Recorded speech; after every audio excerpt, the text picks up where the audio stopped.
안녕하십니까. 2025년 1월 12일 최병무의 팩트 시작하겠습니다. 윤석열 대통령에 대한 체포 저지를 주도했다 하는 혐의를 받고 있는 사람이 바로 박종준 전 대통령 경호처장이었죠. 사표를 냈고 최상목 대통령 권한대행이 그 사표를 전격적으로 수리를 했습니다. 그리고 경찰 조사를 받았는데 어제 밤 11시 25분쯤에 2차 조사까지 받고서 또 귀가를 했습니다. 어제 받은 시간이 14시간 20분 정도 조사를 받았거든요. 굉장히 장시간이죠. 그 전날에 이어서 어제 또 이렇게 조사를 받았습니다. 그래서 어제 그 조사를 받고 나오면서 기자들한테 성실하게 임했다 이런 정도만 그 얘기를 했고요. 어떤 부분 위주로 소명을 했냐, 또 계엄 당시 관저에 있었나, 사병을 동원하는 지시는 했었나, 뭐 이런 질문에 답을 하지 않고 그냥 차에 올라서 귀가를 했습니다. 그 전날에도 13시간 넘는 고강도 조사를 받고서 귀가했습니다. 경찰이 조사한 중점은 아까 기자들이 질문한 그런 내용하고 비슷한 내용들입니다. 그러니까 3일 윤석열 대통령 체포를 저지할 당시에 경호처 직원들이 인간띠를 만들어서 그걸 저지했는데 그걸 지시했느냐, 주도했느냐 하는 부분, 그게 특수공무집행 방해죄의 주요 범죄 혐의거든요. 그 다음에 군 경호부대 의무복무병사들을 동원했느냐 하는 부분, 이게 또 뭐 여러 가지 범죄 혐의의 단초가 될 수가 있죠. 자, 그런데 첫날도 그랬고 어젯밤도 그랬고 박종준 전 처장은 체포영장 피했습니다. 그 다음에 구속영장 피했습니다. 그동안 언론 보도 유심히 보신 분들은 아마 기억하시겠지만 박종준 나오기만 하면 바로 체포하거나 구속하거나 뭐 이럴 가능성에 대해서 수도 없이 기사를 쏟아냈거든요. 그런데 이틀씩이나 그것도 장시간 조사를 받았는데 체포도 안 됐고 구속영장 신청도 안 됐다. 물론 앞으로 뭐 신청이 될지는 모르겠습니다. 그러나 이틀 연속 조사를 해서 기각을 시켰다는 말이죠. 뭔가 대단히 궁금하죠. 무슨 일이 있는 거지? 그래서 그 미스터리를 지금부터 제가 그냥 분석을 해드리겠습니다. 이거는 취재가 아직은 안 됩니다. 도대체 무슨 일이 있었는지 취재는 안 되지만 여기저기 그냥 제가 좀 제 나름대로 물어봐서 한번 분석을 해드리고 앞으로의 상황을, 그래서 제가 미스터리라고 붙였습니다. 상황을 좀 추가 취재를 해서 확인해보자 하는 차원에서 말씀을 드린 거예요. 저의 가장 큰 미스터리 하나, 왜 체포영장과 구속영장을 박종준 처장이 다 피했느냐. 제가 보기엔 경찰이 특수공무집행 방해라고 그러면서 굉장히 중범죄인 것처럼 지금까지 얘기를 해왔는데 왜 영장 신청을 안 하느냐 하는 부분인데, 경찰은 영장 신청을 하면요, 검찰에다 신청을 하고 검찰이 법원에 청구를 합니다. 근데 이거는 보면 경찰이 검찰에다가 신청을 했는데 혹시 검찰이 이거 조사를 더 해야 돼, 이렇게 기각한 거 아닌가. 그걸 검찰이 기각했다고 합니다. 그러니까 법원까지 아예 안 간 거죠. 경찰이 검찰에 신청을 했는데 검찰이 조사를 더 해봐야 된다, 요 정도 수준에. 그러니까 무슨 얘기냐면 법원까지 청구해서 법원에서 기각된 게 아니고, 뭐 그 가능성도 없지는 않지만 검찰까지 갔는데 검찰에서 일단 제동이 걸린 것 아닌가, 이런 생각이 듭니다. 그 얘기는 지금 박종준 전 처장이 받고 있는 이 혐의가 구속영장을 청구할 정도냐 과연. 왜냐면 이미 벌어진 일이거든요. 그러니까 지금 와서 뭐 증거인멸, 도주 이런 우려 없고요. 사안의 중대성이야 뭐 경찰이 이미 굉장히 중대하다고 얘기를 했으니까 그건 그렇다 쳐도 증거인멸이나 도주 우려가 없는데 굳이 자진 출석한 사람을, 물론 뭐 3번째 출석한 거지, 출석 요구에 응한 거지만 어찌됐든 간에 도망가려고 했던 건 아니지 않습니까? 그래서 그런 거를 굳이 영장을 청구해야 되겠냐 하는 검찰의 판단이 있었기 때문에, 그러니까 경찰이 검찰에다가 이거 영장 청구합시다 라고 얘기를 했는데 검찰이 아니다 이렇게 얘기한 것 때문 아닌가. 이 가능성이 저는 가장 높다고 봅니다. 가장 높다고. 물론 또 하나의 가능성은 그렇게 해서 검찰이 청구를 했는데 법원에서 기각됐다. 근데 그게 지금 드러나지 않았다. 이 가능성도 있지만 제일 큰 가능성은 검찰에서 지금 아직은 청구할 때가 아니다. 이렇게 판단한 것 아닌가 하는 게 미스터리 하나고요.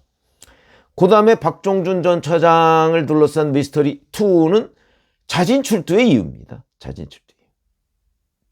이제 언론에서는 뭐 경호처의 갈등설을 집중적으로 지금 조명을 하고 있습니다.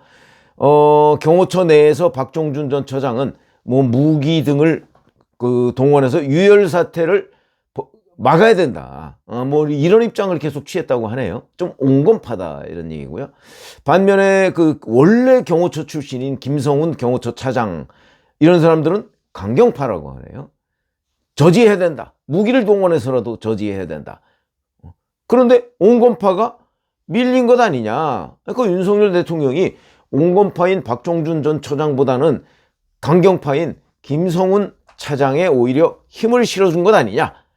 김성훈 차장이 지금 경호처 직원들한테 윤석열 대통령의 지지율 등을 언급해가면서 자, 조금 더 우리 힘을 내자 이렇게 독려하고 있다. 뭐 이런 보도도 나오고 있습니다. 그런 걸 보면 윤 대통령이 온건파인 박종준 대신 김성훈 차장한테 힘을 실어줬기 때문에 박종준 전 처장은 더 이상 이제 경호실 내에서의 입지가 약하다. 그래서 밀려났고, 그래서 경찰에 자진 출석한 것이다. 이 분석의 근거는 나름 있습니다. 지난 8일이었죠? 아마 보셨을 겁니다. 뭐 오마이TV인가가 찍었다는 윤석열 대통령으로 보이는, 제가 보니까 윤석열 대통령입니다. 윤 대통령이 한남동 관저 출입구 근처에 내려와서 경호처 직원들 한 서너 명하고 같이 내려와서 주변을 점검하고 할 때가 있었거든요. 거기에 박종준이 없었습니다. 그때 그러니까 이미 8일에 밀려난 것 아니냐. 그러니까 10일 경찰에 출석한 것 아니냐. 근거가 되죠. 거기까지 내려온다는 거는 물론 뭐 도주설 뭐 이런 것들이 이제 있었지만 어찌됐든 간에 윤석열 대통령으로서는 그게 관저 입구 근처입니다. 그러니까 위험을 감수하고 거기까지 내려온 건데, 그렇다면 경호처장이 반드시 따라왔을 것 같은데 따라오지 않았다. 그러니까 이미 1월 8일 그 시점에 박종준 전 처장은 경호처 내에서 힘을 잃은 것 아니냐. 근거가 될 수 있죠. 물론 확인해 봐야 될 대목이지만 충분히 박종준 전 처장이 밀려났다는 근거가 될 만한 사진입니다. 자, 그게 하나 있고요. 저는 뭐 이게 미스터리가 아니고 상당한 근거를 가지고 있는 분석이다. 이렇게 말씀을 드릴 수 있겠습니다. 자, 그 다음에 미스터리 3. 박종준 전 처장하고 이진하 경비안전본부장이 잇따라서 경찰 조사를 지금 받고 있거든요.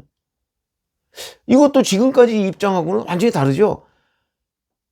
지금까지 박종준 전 처장은 2번 경찰 소환에 불응했고요. 물론 뭐 변호사 선임을 못했다 뭐 이런 이유가 있었지만, 그 다음에 이진하 경비안전본부장도 어제 조사를 받고 또 체포영장이나 구속영장이나 이런 거 없이 귀가했습니다.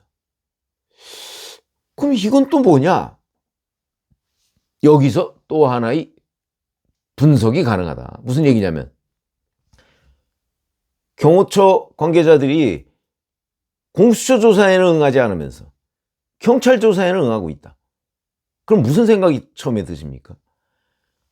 공수처는 내란 혐의에 대한 수사권이 없어. 그러니까 내란 혐의에 대한 수사권은 경찰만 가지고 있으니까 경찰 조사에는 응할 거야. 여론전. 무슨 여론전?